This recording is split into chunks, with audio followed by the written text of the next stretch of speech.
नमस्कार, बहुत बहुत स्वागत है आपका। आप देख रहे हैं दासूत्र और आपके साथ मैं हूं रामकृष्ण गौतम। और इस वक्त मैं सुबह का एक बड़ा अपडेट आपके लिए लेकर आया हूं। अपडेट जुड़ा है मध्य प्रदेश कर्मचारी चयन मंडल यानी ईएसबी की हालिया जो भर्ती परीक्षा रद्द हुई है, जेल प्रहरी और वन रक्षक, इससे जुड़ा अपडेट है।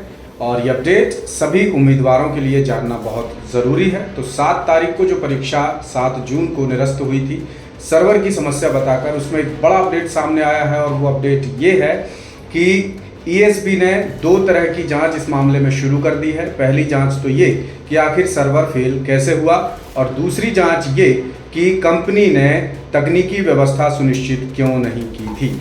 इसे लेकर ईएसबी ने दंडात्मक कार्यवाही का भी प्रावधान तैयार कर लिया है। पूरी तैयारी कर ली है कि जो कंपनी है, विवादित कंपनी एपटेक, जिसे लेकर एक दिन पहले ही दासूत्र ने पूरी खबर दिखाई है कि ये जो एपटेक कंपनी है, इसने अब तक कितनी भर्ती परीक्षाएं कराई हैं, कहाँ कहाँ कराई है, इस पर कहाँ कहाँ एफआईआर दर्ज है, कहाँ कहाँ ये कंपनी ब्लैक लिस्ट हो चुकी है। ये तमाम जानकारियाँ स्तंभ पर जाकर आप दासूत्र के यूट्यूब चैनल पर ये खबर देख सकेंगे। पूरी जानकारी मिलेगी, विस्तार से हमने खबर बताई है।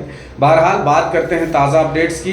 तो ईएसबी के डायरेक्टर आईएएस अजय कटेसरिया से हमारे ब्यूरो चीफ संजय शर्मा की बात हुई। उन्होंने संजय शर्मा जी को बताया कि ईएसबी किसी भी तरह से कोताही करने के मूड में नहीं है, क्योंकि इससे पहले भी लगातार एपटेक ने जो भी भर्तियां कराई हैं उनमें कोई ना कोई गड़बड़ी सामने आई है।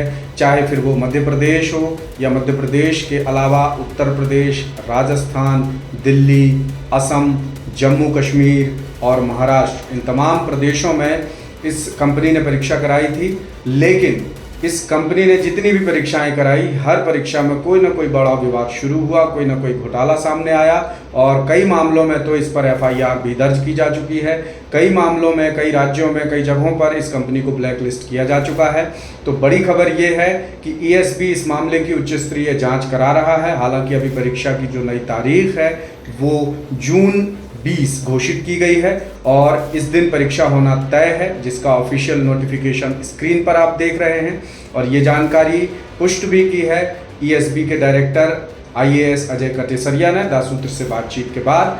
तो आपको एक बार पूरा घटनाक्रम रिकॉल करा देता हूं। दरअसल 7 जून को मध्य प्रदेश के अलग अलग सेंटर्स पर ईएसबी की जेल प्रहरी वन रक्षक भर्ती परीक्षा चल रही थी। उम्मीदवार जैसे ही सेंटर पहुंचे, उन्हें कहा गया कि सर्वर की समस्या है और आपका एग्ज़ाम अभी थोड़ा डिले होगा। 10 मिनट, 15 मिनट, 10 मिनट, 15 मिनट, आधा घंटा, ये बोल करके उम्मीदवारों को 4 से 5 घंटे तक सेंटर के बाहर रोका गया। इसके बाद उम्मीदवारों के सब्र का बांध टूट गया।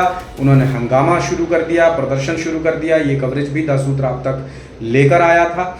और उम्मीदवारों ने ये आरोप भी लगाए कि ये एक और बड़ा भर्ती घोटाला हो सकता है मध्य प्रदेश में, इसकी जांच की जाए। फिर एक दिन पहले ही एनएसयूआई ने भी प्रदर्शन किया, जो कांग्रेस की छात्र इकाई है, और तो और बीजेपी की छात्र इकाई एबीवीपी अखिल भारतीय विद्यार्थी परिषद ने भी ईएसबी कैंपस पहुंचकर हंगामा किया, जांच की मांग की और कहा कि ये सिस्टम सुधरना चाहिए। अगर उनकी मांगें नहीं मानी जाती हैं तो ये आंदोलन और भी उग्र रूप लेगा। तो दासूत्र की लगातार खबरों, उम्मीदवारों के प्रदर्शन, छात्र इकाइयों के विरोध के बाद ईएसबी ने फैसला ले लिया है।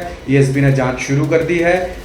एपटेक कंपनी से 2 दिन के भीतर जवाब मांगा गया है कि आखिर आपने तकनीकी व्यवस्था सुनिश्चित क्यों नहीं की और ये गड़बड़ी क्यों हुई, हमें बताएं। 2 दिन का समय दिया गया है। अगर 2 दिन में कंपनी की तरफ से कोई तर्क संगत, संतोषजनक जवाब मिलता है ईएसबी को, तो उस हिसाब से कार्रवाई की जाएगी। वरना ईएसबी ने साफ कह दिया है, ईएसबी के डायरेक्टर आईएएस अजय कटेसरिया ने दासूत्र से बातचीत में साफ कह दिया है कि कार्रवाई होके रहेगी, क्योंकि ये छात्रों के भविष्य से जुड़ा मामला है। तो ये तो हुआ ताज़ा अपडेट। लेकिन अभी भी उम्मीदवारों में भारी निराशा है। उम्मीदवार कह रहे हैं कि पहली बार नहीं हुआ है कि मध्य प्रदेश में एपटेक ने परीक्षा कराई और गड़बड़ी ना हुई हो। इससे पहले सिपाही भर्ती परीक्षा, पुलिस आरक्षक भर्ती परीक्षा में भी धांधली सामने आई, एफआईआर दर्ज हुई, जांच अभी भी चल रही है और एफआईआर खुद ईएसबी ने दर्ज कराई। इसी तरह आबकारी आरक्षक भर्ती परीक्षा में रतलाम के सेंटर में जो कांड हुआ था, उम्मीदवारों ने सर्वर हैक करवा लिया था और आखिर के 15, 20, 25 मिनट में उन्होंने पूरे 100 के 100 सवाल हल कर दिए। आखिर ये कैसे पॉसिबल है? तो ये पॉसिबल है सिर्फ धांधली से। इस तरह की बात कहते हुए ईएसबी ने थाने में रिपोर्ट दर्ज कराई। इस मामले की भी अभी जांच चल रही है। 12 उम्मीदवार इस मामले में आरोपी पाए गए थे। इसके अलावा अभी तक इस मामले में कोई भी कदम नहीं उठाए गए हैं। तो सवाल भी उठते हैं कि आखिर बार बार एक ही कंपनी से आप एग्ज़ाम क्यों करा रहे हैं, जबकि आपको पता है कि ये कंपनी विवादित है, इस पर FIR दर्ज हो चुकी है। तो ये सबक भी ESB को लेना चाहिए। बहरहाल ESB जांच करा रहा है, देखते हैं इस जांच में क्या सामने आता है। फिर भी उम्मीदवार अभी भी यही आशंका जता रहे हैं, विपक्ष भी लगातार आरोप लगा रहा है, कांग्रेस नेता लगातार कह रहे हैं कि मध्य प्रदेश में एक और बड़ा भर्ती घोटाला हो गया है। आपकी इस बारे में क्या राय है? आप अपनी राय हमें कमेंट करके बता सकते हैं। लेटेस्ट, इन्वेस्टिगेटिव और इन डेप्थ खबरें देखने के लिए ज्वाइन कीजिए द सूत्र का व्हाट्सएप चैनल, सब्सक्राइब कीजिए यूट्यूब चैनल, लाइक कीजिए फेसबुक पेज और पढ़ते रहिए www.dasootra.com।